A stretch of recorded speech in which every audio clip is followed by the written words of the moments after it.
All right. Don't judge me, it's my day off. So this is actually one of my favorites. It's pirate rum, which they age in these old orange liqueur casks. It's really amazing. Cinnamon and orange and allspice. Tastes amazing. All right, so like I said, it was my day off, and I thought it was worth recording a video. Not too long ago, I did a detailed review of the Contax 645, which you can find in my YouTube channel. It's worth checking out if you're interested in that particular camera. And during that review, I kind of, in a way, was thinking about the Contax versus the Hasselblad H1 that I have. So I thought it was worth doing a review of the H1. So a little bit of history. About 6 years ago, I bought the Contax 645. After saving up for it for a long time, it was something that had been on my wish list. I was so excited to get it. And when I did get it, it was an awesome camera. I started using it professionally. Totally changed my work. Did exactly what I needed it to do. But it came with some serious cons. And so about a year ago, I decided to buy a Hasselblad H1 with the 100mm f2.2 lens. And to find that combination takes a bit of work. The 100mm is a pretty serious lens, a very expensive lens, to be honest. And I didn't have a ton of money, so I had to find it used. And it took me a while of hunting around, but I finally found the right use setup for me, so I bought it. And as soon as I bought it and started to use it professionally, it really began to solve all the problems I was having with the Contax 645, to the point where I really haven't touched my contacts in about a year. So you might say I love this camera more, but that's also not entirely true. They're two different animals. If somebody took my contacts away right now, I would go out and buy another one. So even though I'm not using it, I think it's worthwhile for me to have it around. And for those reasons, I thought it would be worthwhile for me to do a review of the Hasselblad H1. So I'm just going to do this kind of like by pros and cons, because I think that's the easiest way to understand it. So the first big pro for the Hasselblad, especially unlike the Contax, is that it has a modern DSLR kind of menu system and way of operating the camera. So just like a DSLR, it has a dial here for aperture and one here for shutter speed. You have an electronic menu system. In fact, the entire camera is electronically controlled. Another major benefit is that this camera is reputed to have the best AF system of any medium format film camera. And I can absolutely confirm that's the case. The AF on the Hasselblad H1 or the H2 for that matter, or any H system camera, is leaps and bounds better than the Contax. Certainly better than the Mamiya 645 I used to have as well. It's fast, it's accurate. I happen to have my camera set up in a way where it's in manual focus mode, so I can manual focus or tweak as I need to. But I also have it set up for back button focus. So if I simply hit the user button back here, then I can get it to autofocus whenever I want. Another major thing that's, I think, a pro for the system is actually something that I thought was kind of ridiculous at first. I've never been a huge fan of the way this grip is designed, or at least I hadn't been. Once I got the camera and better understood how this grip feels, I became a huge fan. I think it doesn't look the greatest, but it functions amazingly well. In particular, the grip itself. So this grip is actually the battery. And with a quick flick of a trigger here, you can take it off easily. So if you ever need to switch out the battery, it's a really easy thing to do. The nice thing about having the battery in the grip and on the side of the camera is that if you happen to have the camera on a tripod and you need to change the battery, you don't have to take the camera off of the tripod, which is nice. It's not something I do very often, but it's nice to know you can handle it that way. Another major con for the H1, and really any H system camera, is that it's an active platform. So that means that Hasselblad is still developing this camera. This is an H1, then there was H2, H3, H4, H5, and now they're up to the H6. Because it's an active platform, I can transition these parts to an upgrade. Let's say I wanted to buy an H5X for some reason. So the H5X, you can actually put a film back on.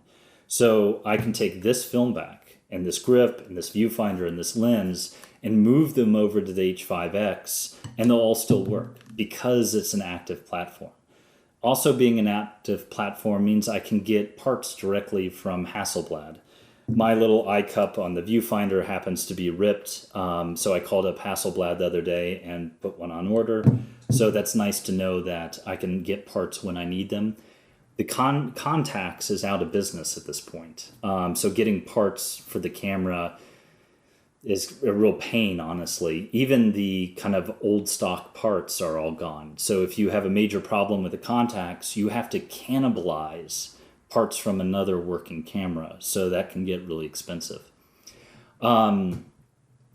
The other, I think, major pro for the Hasselblad is the exceptional line of lenses.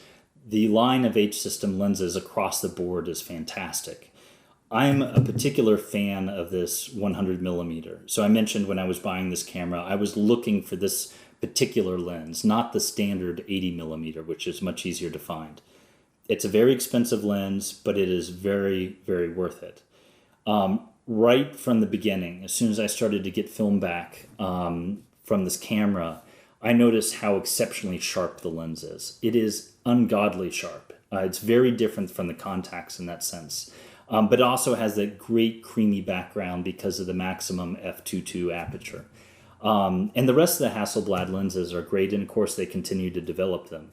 In fact, they're developing them to a point where on the H6, the maximum shutter speed of the lenses is now up to 1/2000th of a second.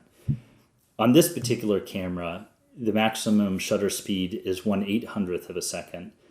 It's a leaf shutter lens, which means I can sync flash all the way up to 1/800th of a second, so that's certainly a good pro. But now we're switching to the cons. While we're on the subject, the big con of this camera, and I think the most important one, is that the maximum shutter speed is only 1/800th of a second. Now I typically shoot at ISO 200. I typically backlight my subjects, so 1/800th of a second usually works. Every once in a while I'll have to stop down the lens. But if I switch to being front lit and direct sunlight, 1/800th of a second isn't enough. I'll have to either really stop down the lens, which of course changes the look of the photo, or use something like a neutral density filter. And honestly, I've just never been a filters kind of guy. I find it to be too fidgety, taking it on and off and trying to calculate the exposure, that I just would rather avoid that at all cost. So definitely a downside to only having a maximum shutter speed of 1/800th of a second. Another con actually has to do with battery grip again. Unlike every other camera I've ever used, I'm not sure, maybe you can even see it on the screen because I disconnected the battery a minute ago. You may be able to see that it says an aperture of 5.6 and a shutter speed of 1/125th. Anytime you disconnect the battery, it resets the exposure settings to those, always 5, 6, and 125th. I don't know why, but it's an annoyance. So if you're in kind of a high pressure situation, you're running around shooting a lot, you need to change the battery. When you switch it over, you now also have to remember to put the exposure settings back to whatever you had them on. That's actually kind of caught me out before, but I'm used to it now, so it's not that big of a deal. But it's definitely very different than any other camera I've had to deal with. Another con is this sucker is really heavy, especially with this 100 millimeter lens. This setup here is heavier than a Contax 645 with lens and the battery grip. It is an exceptionally heavy camera. Even after only a few minutes of holding it in both hands, your hands get tired. I get a little bit of pain in my wrist here. The cure for that is use a good strap. I happen to use a hold fast system, so as soon as I'm not using the camera and I can kind of just put it at my side, that helps. But still, it is quite heavy.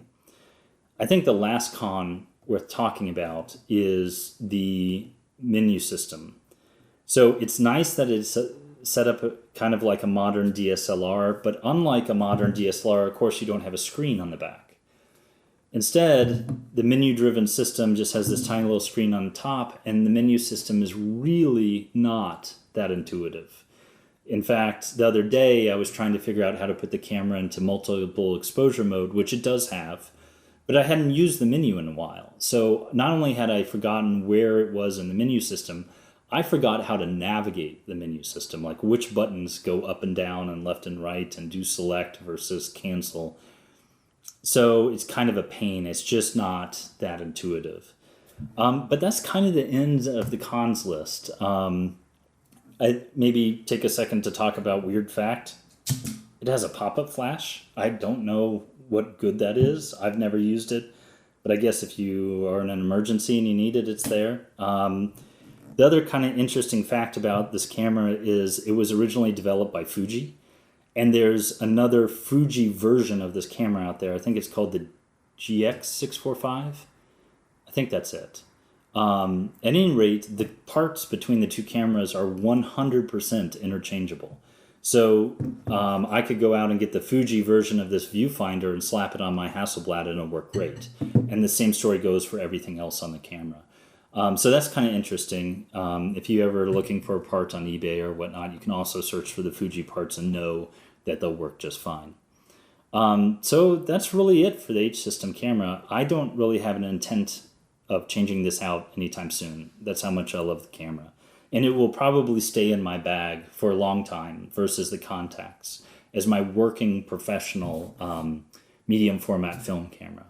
Definitely take time to check it out. A setup like this with the 80mm lens, which is a little bit cheaper, you're probably looking around $2,500 to $2,800. To get the 100mm lens is hard to find in the first place. But if you can find a setup like this with the 100mm lens for anywhere between $3,200 and $3,500, that's a great price. Buy it right away. That is if you have the money for it. But I think that covers everything today. If you have any questions or comments, leave them down below in the comments section. I pay attention and try to answer as many comments as I can. If you're so inclined and you like the work that I'm doing here, hit the subscribe button. You can also check out my work on Instagram and, of course, my website at hunterphotographic.com. And if you ever have any questions about rum or booze or cocktails, let me know. It's something that I'm really into. All right, enjoy your day off and take care.